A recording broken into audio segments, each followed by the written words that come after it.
to God and Glam 2019. If you are just joining us, my name is Lisamarie, and I'm so excited that you found us. We are a community of women who really live on the internet, but also in community together. And we do many fun things together, but one of them is Bible study, and that's the one we're going to be talking about today. Last week, we kicked off our book club where we read a book a month together. We do lots of fun seasonal living all year round, and we have many videos that go up every week around seasonal living. And today, we're kind of closing the loop with our fourth pillar of Paper and Glam, which is our Bible study. So, what is God and Glam? So of course it is the Paper and Glam Bible Study, but it's a Bible study that follows the Christian year or the liturgical year. And today I'm going to talk a little bit about what that is and how we reprise and reiterate the life of Christ year after year together by reading this Bible plan. So, candidly, this video is always a video I'm a little nervous to film every year because how to do justice to this ancient practice that has been around since as long as the church, right? Since Christ died and rose from the dead. And it's this practice that lives at the intersection of eternity and time, our earthly time, and then heaven and earth itself. And then the dichotomy is, I don't want to oversell it and have you guys feel like if you're not, feeling like the hand of God is reaching out of your Bibles every morning, like you're doing it wrong, because it can be life-changing and is life-changing. And the more you walk through the year, year after year for me, I find more depth and more beauty and more purpose and more joy in this practice. But also, just like you guys, I have those mornings where I'm not feeling it, and it is just kind of showing up because it's who I am and what I do, and I want to get closer to the Lord. And in my own life, I haven't been feeling that spiritual lately, and that's because I haven't been moving slow enough to hear the voice of God. He is always the gentleman, and he doesn't yell at us. He waits to be invited into our hearts and our lives, and I really haven't made the space for him in my own in the last few months. And that's one of the reasons I'm really excited to get back to it, because that's not how I want to live, and it's not what we are about here at Paper and Glam. And I am excited to start fresh this year of God and Glam.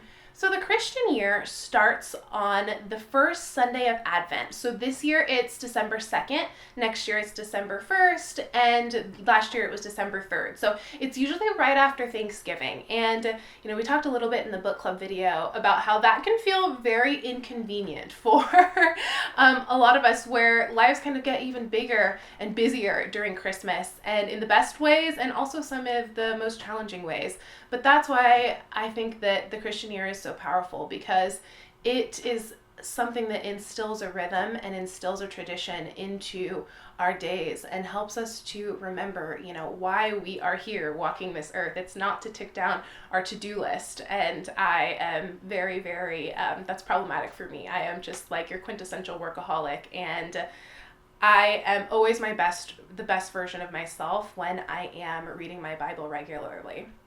So to kind of talk about what is the liturgical year in the Christian year, I'm going to tell you a little bit about my background, because I think that will illustrate where we are, where we've been, and where we're going with it. So I grew up Catholic, and I grew up going to Catholic school all the way through college. And in Catholicism, there is such an incredible sense of rhythm and reverence to the worship of God, to the worship of Jesus. And I grew up going to Mass, where the priests wear these beautiful garments, and they are colored to match the seasons of the liturgical year and the life of Christ. And there is this sense of community, because in the church world, there's two models. There's a high church model and there's a low church model. And I know that sounds a lot like varsity and JV, but it's not like that.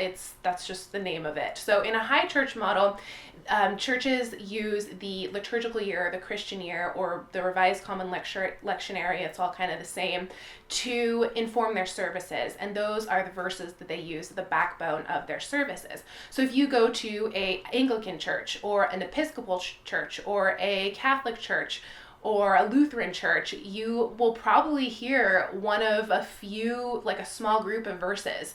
And I think there's something really beautiful and very communal about reading the same verses on the same week that correlate with the life of Christ. Because in the liturgical year, the first half of the year, we work through, well, I don't want to use the word work, we walk through the life of Christ. And then the second half of the year is about the life of the church, or, that's us, we are the church. And so it's about how to live in light of what Jesus taught us about how to be human and how to find him and how to find God here in our everyday eating, drinking, working, walking around earthly life that can feel anything but divine.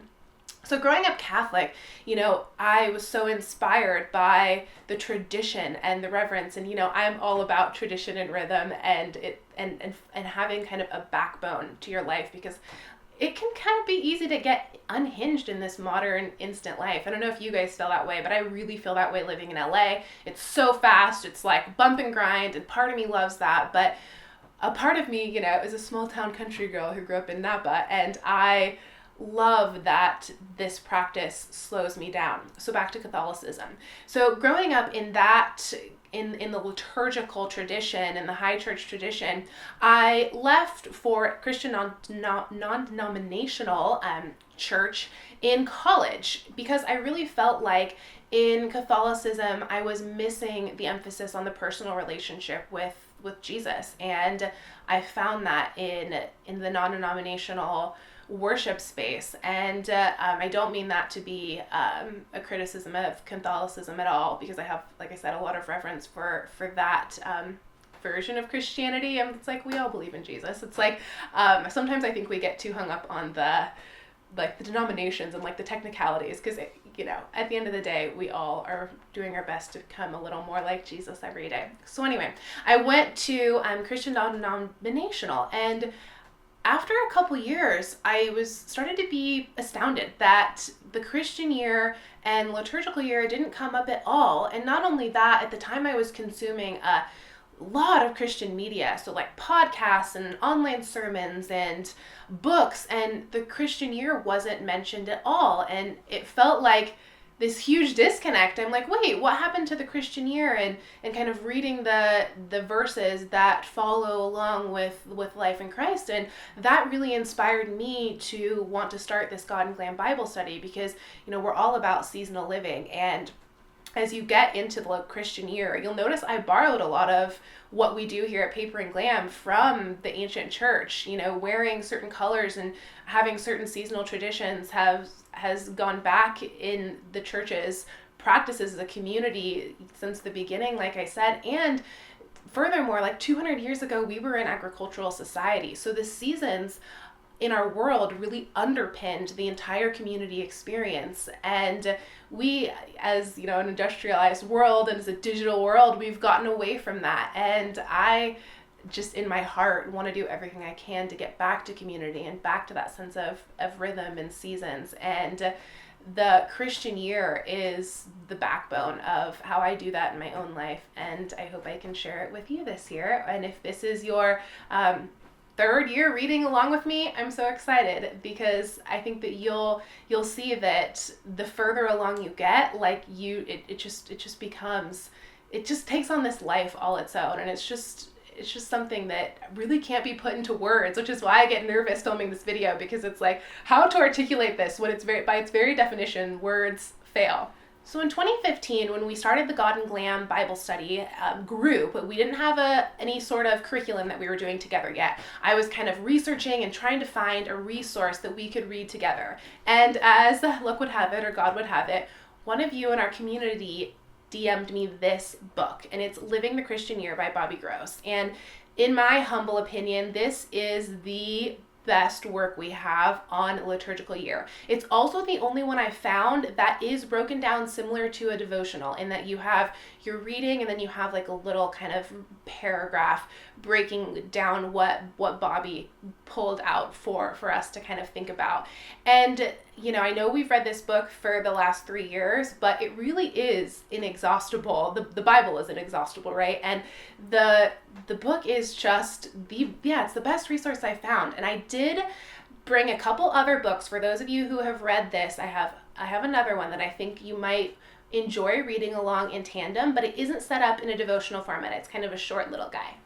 So this year, in addition to Living the Christian Year, I read The Circle of Seasons, Meeting God in the Church Year, and this is by Kimberly Conway Ireton. Now, it is out of print, so I got it used on Amazon, and I did really, really enjoy it. It's just like a short little guide, and she talks about how she lives through the Christian year and ways to embed its practices into your annual routine. So if you're looking for a little change of pace because you've been reading along, I think this is a good one.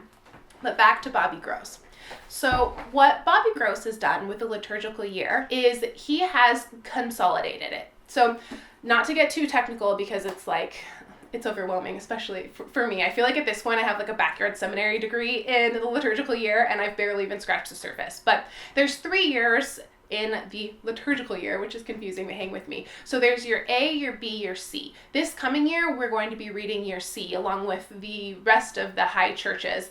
And next year, we'll be reading year A, and the year after that, year B. And so the first Sunday of Advent, for example, has there's a reading for year A, a reading for year B, and a reading for year C. And for some of the verses and the days, it's the same reading because the verse that is chosen is just kind of very much like the epoch of the season, and in some weeks they're completely different. So what Bobby Gross has done is consolidate those 3 years into something that is I don't want to say a little more manageable, but yeah, a little more manageable. It's a little less reading because I have read the whole Christian year.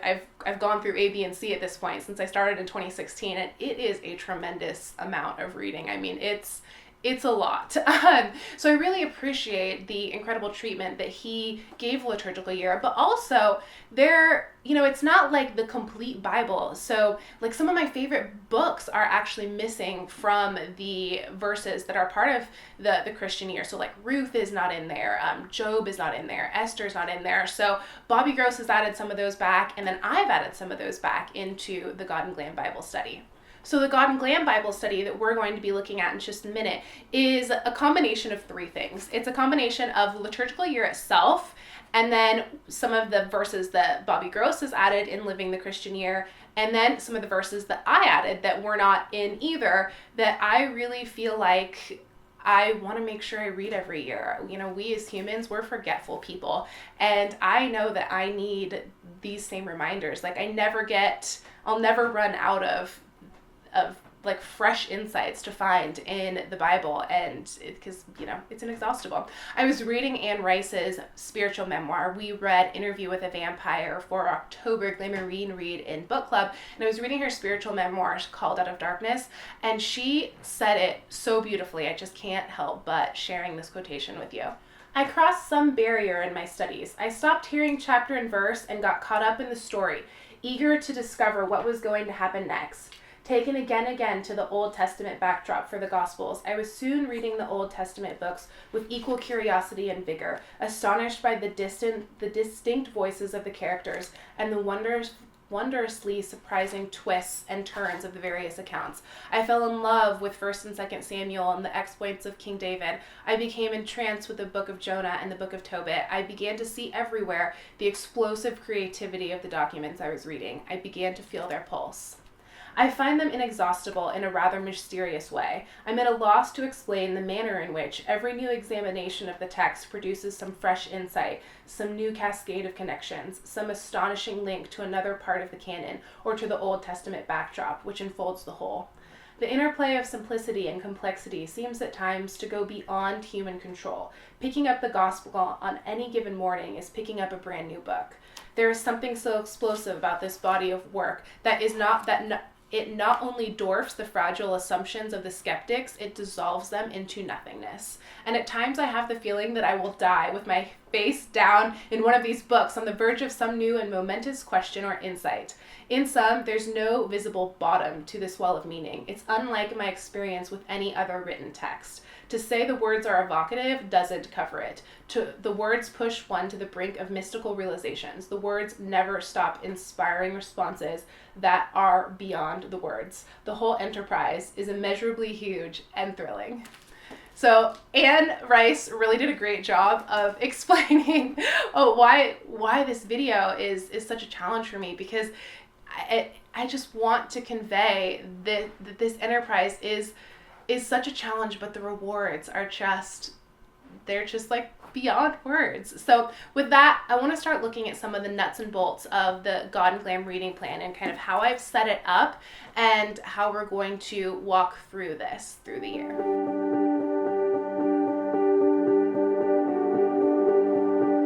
So here we have the cover, and this opens up like a little book. So we have the first week of God and Glam here, which really is more of just a preparation week. And this is, the current week. These verses are just ones I added, and, God and Glam, it says God and Glam begins here, but it really begins with the first week of Advent, which is down here, Advent week 1 on the 2nd. These are just kind of preparation for you guys. If you want to start getting into the words and you want to start reading some of the sections in the Living the Christian Year book, I have it broken down. So here's a little overview of the Christian year and just a really beautiful treatment of it. You'll see that I highlighted most of it, and I put that into the beginning just if you guys want to get your feet wet. And if you don't have your study yet, I know that so many of you pre-ordered, and thank you for that. I'm glad that you have them in your little paws today. But if you haven't, this page is up in the shop on the listing, so you can see it, you can print it, you can start immediately reading through. And if you have the book, there is sections leading into the Christian year. So there's Advent here, and it just is really just getting our hearts right for the upcoming readings, and goes into some detail on the themes that we'll be talking about when we get to Advent. And then we have the first week. So this is the format. So you notice that it has verses that are bolded and verses that are not bolded. The bolded versions, and it says this in the intro, the bolded verses are ones that Bobby Gross really feels like we should focus on. And then the non-bolded are kind of, they're additional. And so I have added even more to this, verses that I really like to read during the Advent season that are either from other years, meaning like ABC, that might not be the ones that he selected, or verses that for me really embody the heart of the Christmas season, or the Advent season rather. So you'll see there are dates in the God and Glam Bible Study, and there's no dates here. And when we first went through this together, a lot of you said it was tough to keep track of this book, like where we were in the Christian year, because there weren't dates, and it changes every year. So, it's always a little fun because Easter changes every year, right? So that means like where we are in the year is always a little bit different. Sometimes Epiphany is 5 weeks, and it can be as big as long as 9 weeks. So it's a bit hard to follow the book without dates. So what I did is I went and added dates, but these are by no means set in stone. I would approach this with, every morning setting aside the time that you have and just go through as much as you can. Some days there'll be, here we have 9 verses or 9 sentences to read. And the next, we have 2 chapters here. So they aren't broken up evenly. And that's because that's really hard to do, right? The Bible is a story. So like any book we're reading, sometimes you can kind of get enough in a few verses, and sometimes you really need to read a couple chapters to embed yourself in the life of Christ or the life of the church. So that's the story there. And each week has a theme. So right now we're in kind of this little preamble here with our prepare, and then we start. So the first week of Advent is traditionally the theme is waiting, and these are all taken from the Christian year, and they really and some of them I've added too. Wonder is one that I added, because to me, I feel like Christmas is really about wonder, and the wonder that comes from experiencing the birth of Christ, and hope is here.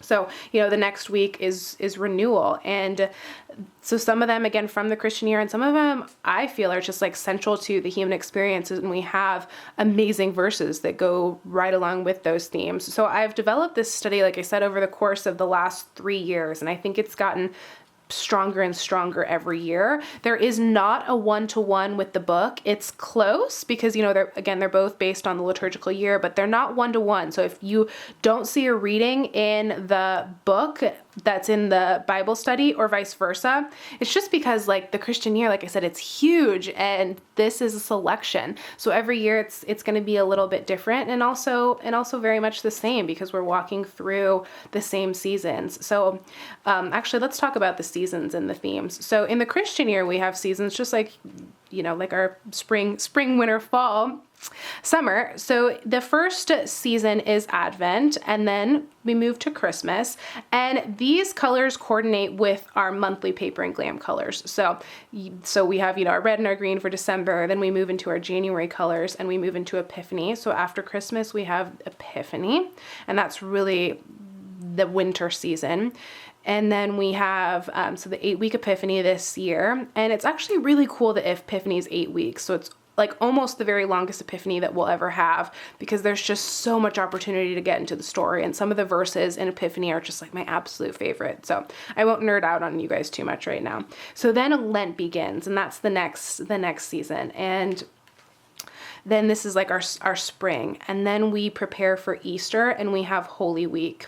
Now Holy Week gets very, very heavy on the reading, and that's because it was just so hard to leave things out, right? There's so much to say about Holy Week. I feel like Holy Week is spiritual boot camp in a lot of ways, and also like the Lent season. It's kind of that time where we're kind of, it's also spring, and it's like that time when we're like renewing and like rebirthing ourselves, so to speak. And it's a time for me when I'm like, okay, like what spiritual tune-up do I need in this time? And it's definitely a season for added reflection. And it's tough because it's like how to condense the whole Bible into a year, but also make it manageable. So I'm kind of always living in that tension, and definitely welcome all of your thoughts on that. I live for your guys' feedback, what's working, what's not working, because that's how I grow and how Paper and Glam grows and how we as a team can grow. So let's talk about grace days when we talk about things being manageable. So the Bible study is set up for a 5 to 6 day reading schedule for the most part. And so you have these grace days, and they're not always even. And that's again because it's hard to break in the story because I want to stay on what's going on in Jesus's life. So we have, like a 2-day grace 2 grace days in this week, and then we have none in Holy Week, right? And then we have 3 down here. And it was a bit hard to balance, but what I would recommend is just plan to read straight through, and then, maybe like save up your grace days, like you save up PTO if maybe you're going on vacation or something. This is just a guideline, like for you to kind of orient yourself. I totally understand why Bobby Gross doesn't use dates in his because, well, this is meant to be for every year, and the dates change every year, so he wouldn't be able to put that in a book that isn't being republished every year. But it's just tough to break up the story because it's one continuing story like our lives, right? Okay, and then after Easter, we get into ordinary time, and I have broken this up into summer and fall. And that's just because ordinary time is like half the year, and I feel like that really kind of just helps me kind of know where I'm at personally, and I think you guys that will resonate with you guys because summer is just such a very different season than fall. So we have like community here and persecution, service, freedom, and then we get into the fall, and then we get to Advent again next year, and we'll be here, same time, same place, December 1st, Advent 2019 begins. And I just put a little quote from the Bobby Gross book here, and that is the God and Glam reading plan. Okay, so that's a little bit about the Christian year. And before I filmed this video, I went back and I watched the God and Glam video from 2018 when we kicked off this Bible study together for our second year, and I would really encourage you to go back and watch it because I was really proud of the way that I covered the the liturgical year last year, and it's a little bit hard to like find fresh things to say and fresh ways to introduce it. So I also went through how I have been using my, at that time, horizontal planner, which is now the God and Glam planner, and how the two really work hand in hand. So next, logistically, what do you need to get started and how we're going to do this as a community? So you'll need the God and Glam reading plan in either the planner or the paper reading plan here, and the verses are the same. The only thing that is different in the reading plan and the planner is that the reading plan has those themes that we just saw and the planner does not. And that's because I could not find a place to put the themes in the planner without taking up some serious planning real estate like your Mondays. So speaking of the planner, let's chat about that. So the God and Glam planners, we did have a production delay on those, and I am so disappointed. It delayed us almost a month. We worked really tirelessly to make the Glam planner just this flagship product that, you know, it's really what started all this, and I want it to be this beautiful flagship product for you. But we did have some delays, so I don't have it here to show you. But we are going to be doing a full walkthrough in the next video of all 4 planners. So thank you so much for your grace. Just hang with me because it's going to be a beautiful year, I promise. But we don't have planners to show you. So of course you'll need the reading plan in either or. You might want both. I personally like to keep my reading plan in my Bible and just like the page that we're on. And then I like to keep my planner kind of at my desk, and I like to kind of, after I'm done reading, I kind of like journal in my planner a little bit. And you'll see that in the 2018 video.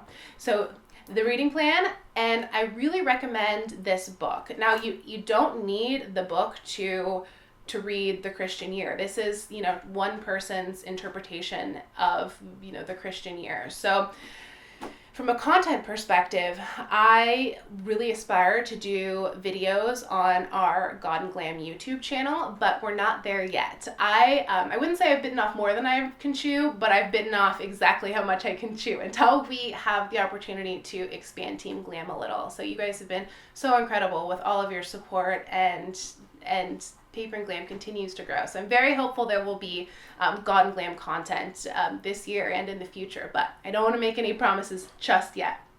So as far as content goes, I really just recommend reading your Bible, right? Like start there. And I know that seems obvious, but it can feel like we do need like this intermediary, like, am I getting enough? Am I getting what I came for out of the scripture? Like, what am I missing? Because it is a complex document, and that's part of the beauty of it. So I feel like we're like on a first name basis now. I feel like Bobby Gross's treatment of it is the best one I found. I have a lot of other books, like I said, but it's like, they're really dry. Like, I would not want to subject you guys to those. It is like they're meant for pastors and people who are in seminary or are like teaching from the pulpit every month. So I really think that even if you've read the book a couple times, me too, this will be my 3rd time going through it with you guys. So I feel like we're set with Mr. Bobby Gross, and with the promise that I would love to make content for God and Glam in the future, and that we will get there.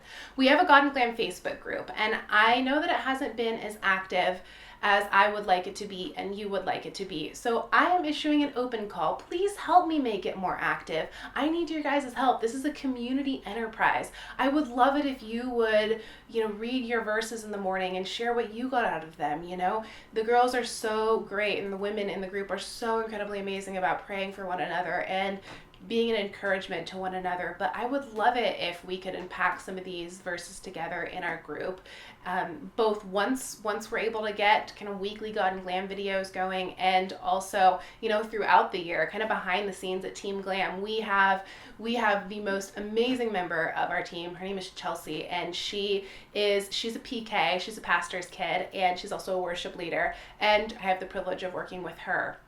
She, before this, worked with Rachel Hollis, and so she has quite the background in Christian lifestyle. She also starred in Girlfriends. Anyway, so she's an amazing woman, but she actually is going to Jerusalem, into Israel, for the next 3 weeks. And, you know, then we hit Christmas, and, you know, we're going to get there. The wheels are turning is what I'm saying, but we don't have content quite yet. So I know, no content, no planners. I did not want this video to be a disappointment to you guys. We're getting there. You've seen how far we've come the past 3 years, and I can only imagine what we're going to do together in 2019.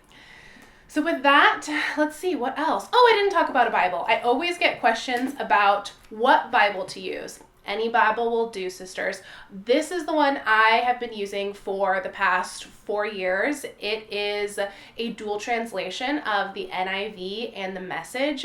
It is totally tattered. It's like washi taped. I need to get the cover sewn back on. And I have other Bibles. I think I have like 6 or 7 other Bibles, but I just keep coming back to this one. So if you just want kind of like something to go grab, you don't want to have to do a bunch of research, grab this one. It won't disappoint you. And I really like reading 2 translations. It really makes the text come alive for me. And another thing too is, like, say you did the Christian year with me last year, or you've done it with your own church and you read the NIV, like I would totally recommend doing the Message or reading the CSB or the ESV. Like, a new translation will always warrant like a fresh look at the text.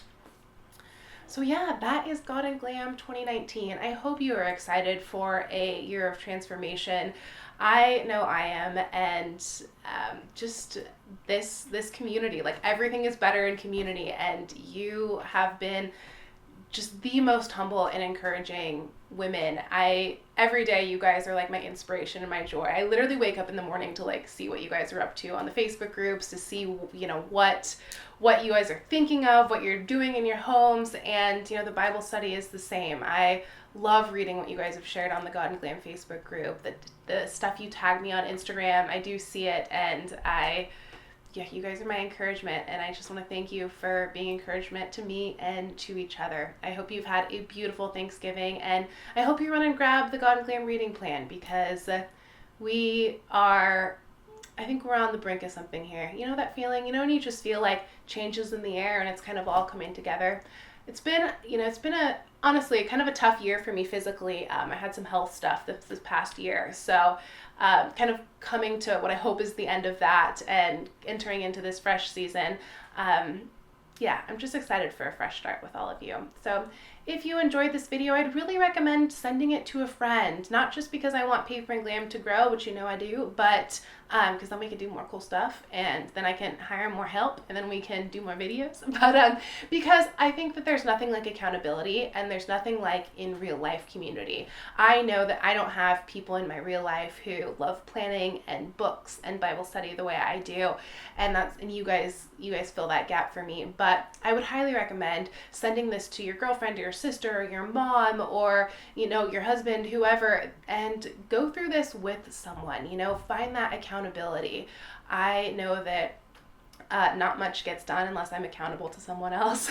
So send it. Find a partner to walk through this with. The first time I was successful in reading the Bible in a year was when I had an accountability partner, and that was 2011. It was my 3rd try. Oh, and one more thing. Let's make a little pledge to each other not to type awesomeness. And what I mean by that is, let's not approach it as an all or nothing enterprise, because that is a recipe for disaster, for me especially. I tend to approach everything from an all or nothing standard, and that's something I have to get out of. And Bible study, we're never going to wake up in the morning and like birds are going to be chirping and like we're going to have our coffee and like have this like transformative experience every morning. Like, that won't be how it is. Like, that might be how it is 3 mornings a week if we're real lucky, but you know, real life is always serving up a new challenge and serving up, you know, the unexpected. So if we approach it with that all or nothing, I don't want anyone to get to like February and be like, oh, I'll try again next year, because we got to wake up and try again every day, because that's where the beauty is. Not much gets done if we want to change our life, we have to show up every day, and not much gets done if we only show up when we feel like it, right? So let's not type awesomeness, because I need that message. Every year it feels like I've taken like a month off of Bible study, where I you know how it goes. You skip 1 morning and that's totally life. And then 1 morning becomes 3 mornings, and then it's a week, and then it's a month, and then it's like, try again next year. Let's not do that, okay? Let's come to this video next year changed women, because we showed up. All right, sisters, I will see you again soon. Thank you so much for hanging with me. Give this video a thumbs up, pretty please, and go watch the 2018 God and Glam video, because I really think that it'll lend even more to what we do here with God and Glam. And subscribe to the God and Glam channel, because videos are coming. I don't have a date yet, but they are coming.